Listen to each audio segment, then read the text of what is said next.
Yan po mga boss, meron akong ginawa ditong Hyundai Creta at ang gagawin ko lang ay magpapalit ako nitong electronic parking brake switch at ito po kasama na yung kanyang hold switch, then itong kanyang traction control switch button at nandito yung bago. Ayan po, ganyan yung itsura nyan, buuhan na siya at kaya ko ito papalitan. Gawa na ngayon, pinyo pong makikita to ay nasira na.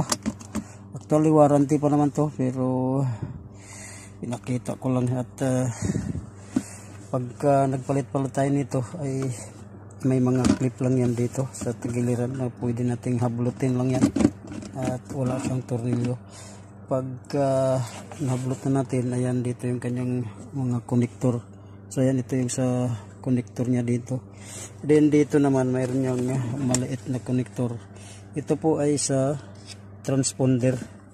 Dito yung contact ng remote. So yan, pagka sira yan or may problema yan, ito yung kanyang connector. Hindi yan aandar kasi hindi madidetect yung remote. Sana po ay tuloy pa rin yung ating mga suporta dito sa mga ginagawa nating mga video. Although mga short video lang tayo at yan naman po ay kahit pa paano magkaroon tayo ng content dahil ganun lang naman ang labanan ng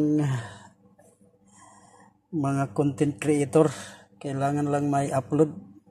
At although ito naman po ay gumagana pa, ang naging problema lang talaga siyempre itong kanyang naglulos na kasi yung kanyang switch button. Kaya siyempre warranty pa, kaya papalitan natin dahil nga covered pa naman ng warranty, kaya hindi pagagastos dito yung may-ari. So antabayanan lang natin yung iba pang mga gagawin nating mga susunod na video at mga kaalaman ay bahagi sa inyo.